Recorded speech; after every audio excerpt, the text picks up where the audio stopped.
Membrane fix ಮಾಡಲು membrane housing, membrane, Teflon tape ಮತ್ತು 3 elbows ಮತ್ತು ಲಾಕ್ಸ್ ಬೇಕಾಗುತ್ತೆ. ಇದು ಹೊಸ ಮೆಂಬ್ರೇನ್ ಹೌಸಿಂಗ್.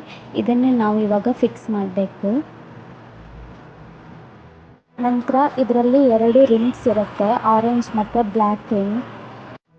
ಇದನ್ನು ಈ ಥರ ಫಿಕ್ಸ್ ಮಾಡಬೇಕು. ಒಂದು ಮೆಂಬ್ರೇನ್ ಹೌಸಿಂಗ್ನ ಕ್ಯಾಪ್ಗೆ ಮತ್ತು ಇನ್ನೊಂದು ಮೆಂಬ್ರೇನ್ನ ಹೌಸಿಂಗ್ಗೆ ಫಿಕ್ಸ್ ಮಾಡಬೇಕು.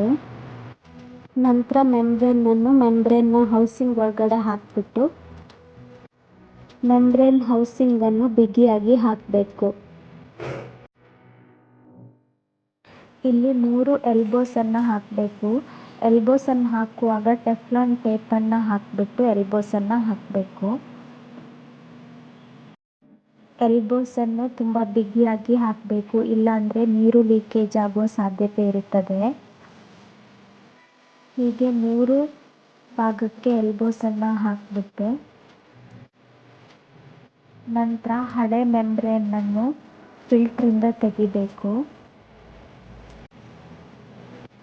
ಆಮೇಲೆ ಹೊಸ ಮೆಂಬ್ರೇನನ್ನು ಹಾಕಿಬಿಟ್ಟು ಅದಕ್ಕೆ ಪೈಪ್ ಕನೆಕ್ಟ್ ಮಾಡಬೇಕು.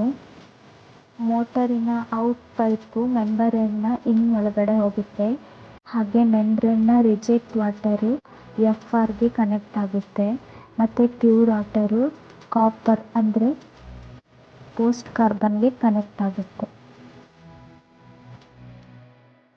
ಆಮೇಲೆ ಎಲ್ಲ ಟ್ಯೂಬ್ ಕನೆಕ್ಷನ್ಗೂ ಲಾಕ್ಸನ್ನು ಹಾಕಬೇಕು.